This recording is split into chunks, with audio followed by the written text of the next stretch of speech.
Hey Brobots, Linc and Wright here from Paint on Plastic. Today I'm going to take you through heavy panel lining. Now it's not like basic panel lining where we're just using it as a detail. This one is a foundation skill and technique to use for subsequent heavy weathering steps. If you're new to weathering, this is a perfect place to start. Here are a couple of examples of heavy panel lining on some of my recent models. And the reason I call it a foundation is because all of the other weathering techniques layer over the top with jazz hands. Okay, let's get into it.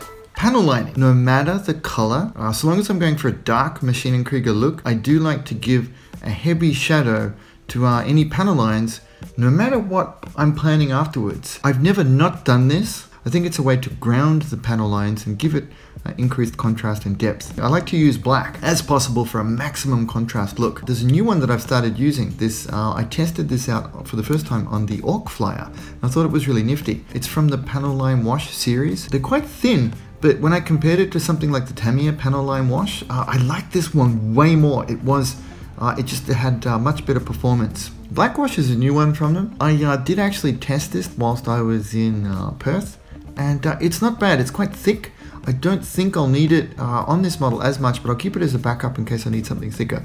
I'll primarily be going with this one, and let's kick off with that now. Now the hows and whys that I do this is it's a lot like 2D art in that when I mentioned this one, that I'd heavily blacklined it by adding the dark color effects around the outside of it to denote that it was something that would be used together with the human crew, that it's a movable part of the machine. To add depth and weight to details, I like to give it a black outline. Now they don't need to be as heavy as this one. This is obviously a key focal point of the model, but adding it to now smaller details, you can see just through the hand painting process, you can see there's already a dark outline around that detail, but there's quite a few details that have not been accentuated at all, like these rivet points along here. Places like this heavy detail along here really needs to be accentuated. You can see that, I'll bring it in, that one has not.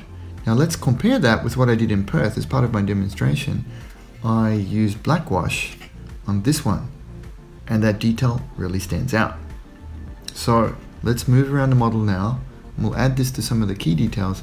We've got to be careful not to overpower some of our details, but adding this in I think will add a great deal of depth. The brush I'm using here is a size 1 from the Leon Hardy range. They're a good medium plus grade of sable, and got about that much paint on it. Due to having worked on this model before, I think the surface has matted down a little bit. The oil paints tend to do that, so I might go with a pre-wet approach more, just to help it conform to my details. I'm going to go with the bolt here. I'm going to go underneath this detail to make sure it's got a fine shadow up under there. And actually the combination of the brush, I'm dipping it straight into the Odourless enamel thinner, means that there's already quite a bit of this panel line product in it.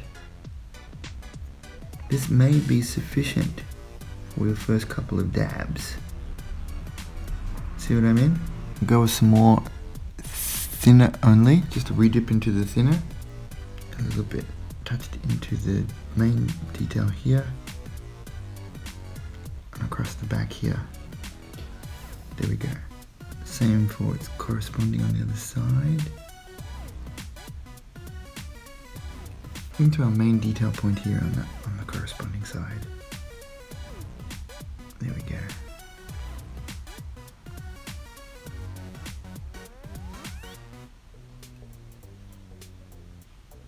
I don't go too far with this technique because it will dry out. I'll come back here. Now we're going with the Panel Line Wash. Let's drop it in for the shadow effect now. Up here. Starting at the bottom, because if there's anywhere I want it to accumulate, it's at the bottom of the detail. Around the bolt. I'll drop it into this main line. I really like the rust there, so I'm going to work around that, leave it. Cool. Go with the corner. I like to go in from corners as well, in case there's too much over. It helps to actually accentuate the detail point where the lines have met. I'm going to go in pretty heavy on this detail line proper. Corner first.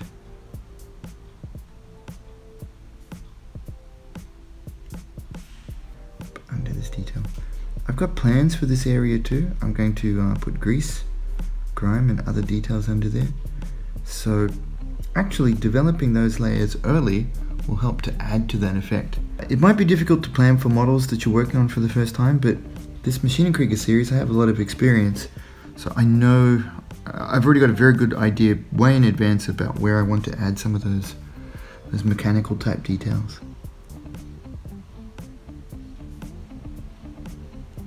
There we go, I'm keeping it reasonably neat. There we go, boom. That's already looking way better and more defined. Now I'll keep doing that around some of the key areas on the model, and I'll show you the cleanup steps. 2 hours is a little bit longer than I'd usually want, but I had some errands to run. No problem. I'll start with the softer brush first and see how workable it is. You can see it's dried quite matte, but usually about this time it's still quite workable. There we go. Taking it up a notch, if it doesn't move well quickly, I'll go for something like this, a synthetic flat brush. Again, something with this flat edge there, and I'll stipple and move the paint back into the detail. Like this. Now there are, if it gets worse, you know, if it's just not moving out at all, I could re-wet it, I could do a number of things, but this probably looks alrightish. Again, my point here is to add a base, a shadow base for subsequent weathering steps. Coming back onto our model proper, I'll stay with my synthetic brush for these.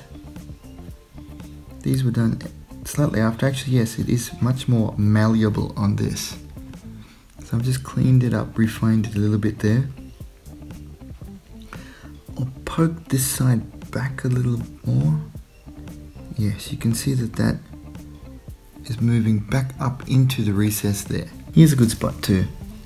You can see some of the darker effects on these rivets here.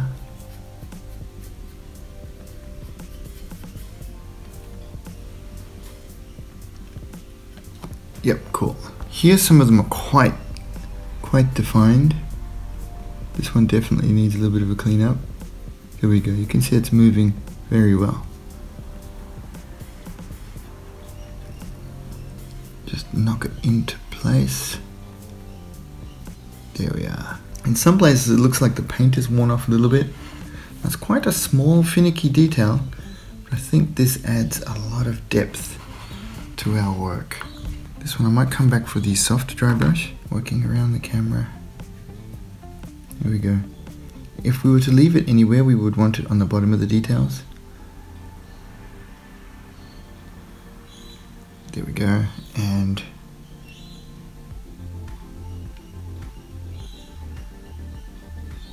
you can see some places I've taken it off that one a little bit. Again, that's fine. A little bit of, you know, variation, randomness is more than fine at all times. So doing this in many spots means that we will develop plenty of variation naturally. Even if we tried to make them the same, it would be very, very difficult. This area, the smoke launchers, and what I'll do is I'll buff these in to create a little bit of a shadow effect there. Some of these I went pretty hard on them. For two reasons. You know, I was getting tired. That happens. I don't always try to fight that.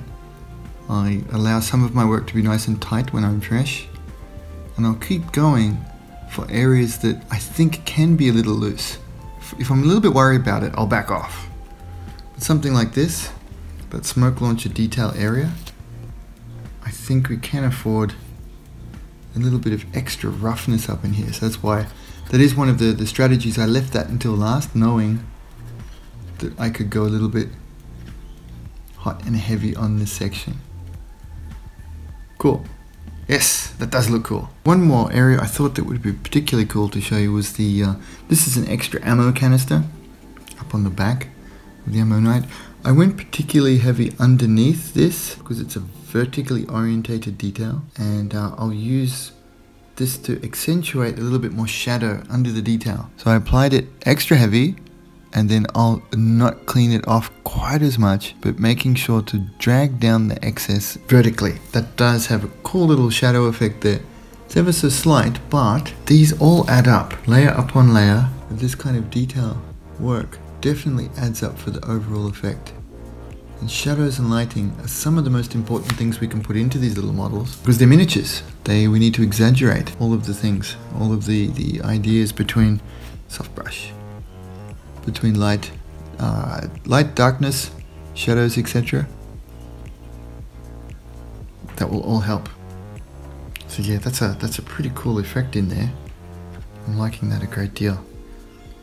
And then I'll add dust to the upper surfaces, and that will make a cool contrast. You can see here it's a little bit difficult to capture because of the contrast between the white and the dark areas. It looks cool on the finished model, but it does make filming it a little bit of a nightmare. But it'll be worth it in the end. Okay, I'll clean this up and get this ready for next steps. One more thing. Yes, I've been lifting, thank you for noticing, but also I've got the new shirt. A couple of my buddies asked me if they could also get Winston the Pooch, that's his name, shirts from us. So if you're in the countries that are eligible, I'm not. If you're in one of the countries that's eligible, you should be able to see my merch shelf. I've only got one product, it's this t-shirt, and it's up and available now. It doesn't matter if you're not in one of those eligible countries, we're all eligible to buy. I'll also include the link in the comments below.